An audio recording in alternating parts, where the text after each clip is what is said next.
चुनाव में जैसे हम लोगों को भी दौड़ धूप रहती है, मीडिया के साथियों को भी बहुत परिश्रम करना पड़ता है, रात दिन दौड़ना पड़ता है, अलग अलग लोकेशन को कवर करना पड़ता है। तो आप लोगों ने भी बहुत कष्ट उठाया है। मैं आशा करता हूं कि मीडिया जगत के सभी साथियों का स्वास्थ्य अच्छा रहा होगा और पिछले एक आध सप्ताह का जो विराम मिला है उसके कारण भी अब आप फ्रेश होकर के फिर से मैदान में आए होंगे। तो 18वीं लोकसभा, और वैसे भी हमारे यहाँ व्यक्ति के जीवन में 18वीं इसका बड़ा महत्व होता है। एक नए कालखंड में प्रवेश करता है टीनेज समाप्त करके। ये 18वीं लोकसभा एक प्रकार से नई ऊर्जा, युवा ऊर्जा और कुछ कर गुजरने के इरादे वाली ये लोकसभा है और आजादी का अमृत महोत्सव के बाद का ये पहला चुनाव है। और एक प्रकार से ये वो 25 वर्ष हैं जो हमारे अमृतकाल के 25 वर्ष हैं और जो 2047 देश जब आजादी की शताब्दी मनाता होगा, एक प्रकार से उन सपनों को साकार करने का एक बहुत महत्वपूर्ण पड़ाव ये 18वीं लोकसभा है। साथियों, एनडीए सरकार को तीसरी बार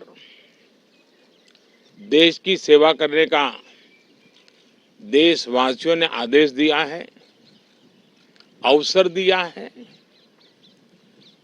मैं देशवासियों का फिर से एक बार ये अवसर देने के लिए हृदय से आभार व्यक्त करता हूं और मैं देशवासियों को विश्वास देता हूं कि पिछले 2 टर्म में जिस गति से देश आगे बढ़ा है, समाज के हर क्षेत्र में परिवर्तन साफ साफ नजर आ रहा है। 25 करोड़ लोगों का गरीबी से बाहर आना ये अपने आप में हर भारतीय के लिए बड़ा गर्व का विषय है और मैं देशवासियों को विश्वास दिलाता हूं कि 18वीं लोकसभा में भी, हमारे 5 साल के कार्यकाल में भी हम उसी गति के साथ, उतने ही समर्पण भाव से देश की आशा आकांक्षाओं को पूर्ण करने में कोई कमी नहीं रखेंगे। आज सुबह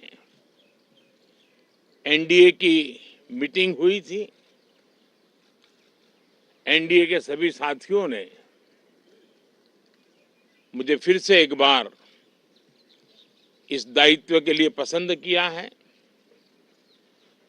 और सभी एनडीए के साथियों ने राष्ट्रपति जी को इसकी जानकारी दी और राष्ट्रपति जी ने मुझे अभी बुलाया था और मुझे प्रधानमंत्री डेजिग्नेटेड के रूप में काम करने एक नियुक्ति दी है और मुझे शपथ समारोह के लिए और मंत्रिपरिषद के सदस्यों के सूची के लिए उन्होंने सूचित किया है। मोटे तौर पर मैंने राष्ट्रपति जी को कहा है कि हमें 9 तारीख शाम को सुविधा रहेगी। अब बाकी डिटेल तो राष्ट्रपति भवन वर्कआउट करेगा और हम तब तक मंत्रिपरिषद की सूची राष्ट्रपति जी को सुपुर्द करेंगे। उसके बाद शपथ समारोह होगा। साथियों, सरकार एनडीए की एक प्रकार से एनडीए 1, एनडीए 2 और एनडीए 3 ये एक निरंतरता है और हमारे संकल्पों को लेकर के, सुशासन के प्रति हमारी प्रतिबद्धता को लेकर के और देश के सामान्य जन के सपनों को पूरा करने के प्रयास के रूप में इस निरंतरता को हम और अधिक ऊर्जा के साथ और अधिक व्यापक विजन के साथ आगे बढ़ाएंगे और समय सीमा में